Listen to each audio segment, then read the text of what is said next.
Balance of power হলো বিশ্বের বিভিন্ন বৃহৎ শক্তিধর রাষ্ট্র, জোটসমূহ বা প্রতিবেশী রাষ্ট্রগুলোর মাঝে ক্ষমতার ভারসাম্য। আন্তর্জাতিক ক্ষেত্রে যখন একটি রাষ্ট্র এককভাবে শক্তিশালী হয়ে যায়, তখন তার আধিপত্য বাড়তে থাকে। এই একক আধিপত্য অন্যান্য শক্তির উপর হুমকির কারণ হয়। এক্ষেত্রে পিছিয়ে পড়া রাষ্ট্রগুলো চেষ্টা করে শক্তি সঞ্চয় করে শক্তির সমতা আনতে। দ্বিতীয় বিশ্বযুদ্ধের পরবর্তী সময় থেকে 1991 সাল পর্যন্ত ইউএসএ ও সোভিয়েত ইউনিয়নের মাঝে চলছিল কোল্ড ওয়ার।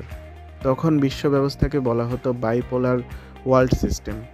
1945 সালে যখন ইউএসএ পারমাণবিক অস্ত্র আবিষ্কার করে, তখন সোভিয়েত ইউনিয়নও শক্তির ভারসাম্য আনার জন্য 1949 সালে পারমাণবিক অস্ত্র তৈরি করে ফেলে।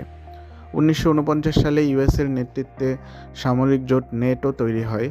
এর বিপরীতে সোভিয়েত ইউনিয়নও 1955 সালে গড়ে তোলে ওয়ারশ প্যাক্ট। ভারত পারমাণবিক অস্ত্র তৈরি করলে চিরপ্রতিদ্বন্দ্বী পাকিস্তানও পারমাণবিক শক্তিধর রাষ্ট্র হিসেবে আত্মপ্রকাশ করে। নিউক্লিয়ার ডিটারেন্স বা পারমাণবিক সংঘাত এড়াতে ব্যালেন্স অফ পাওয়ার গুরুত্বপূর্ণ ভূমিকা রেখে আসছে, কারণ পারমাণবিক শক্তিধর দুটি রাষ্ট্র একে অপরের ধ্বংস কখনো চায় না। এজন্য নর্থ কোরিয়ার বিরুদ্ধে ইউএসএ সামরিক হস্তক্ষেপে যায় না। ব্যালেন্স অফ পাওয়ার না থাকলেই কোনো একটি পক্ষ একক আধিপত্য বিস্তার করার সুযোগ পায়।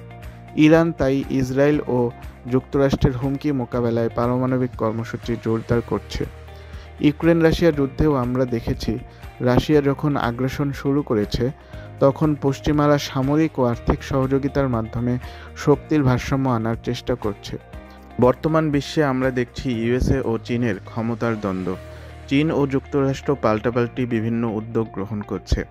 চীনের belt and road initiative, pearl trade policy, flagship policy, RCEP এর বিপরীতে USA build back better, Indo Pacific strategy, IPEF, India Middle East Europe economic করিডোরের মতো উদ্যোগ গ্রহণ করছে। ক্ষমতা বিভিন্ন রাষ্ট্রের মধ্যে বন্টনের কারণে বর্তমান বিশ্বকে বলা হচ্ছে মাল্টিপোলার ওয়ার্ল্ড, যেখানে আমরা কোনো একটি বা দুটি রাষ্ট্রের আধিপত্য নয়, বরং ইউএসএ, চায়না, রাশিয়ার পাশাপাশি ইন্ডিয়া, সৌদি আরব, ইরান, জাপান, তুরস্কের মতো রাষ্ট্রগুলোর প্রভাব বাড়তে দেখছি।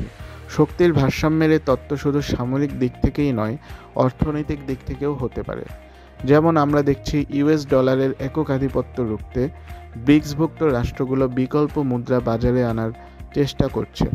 আবার পশ্চিমাদের ওয়ার্ল্ড ব্যাংক, আইএমএফ, এডিবির মতো আর্থিক প্রতিষ্ঠানের সাথে পাল্লা দিতে চীনের উদ্যোগে গড়ে উঠেছে এআইআইবি, এনডিবির মতো আর্থিক প্রতিষ্ঠানগুলো।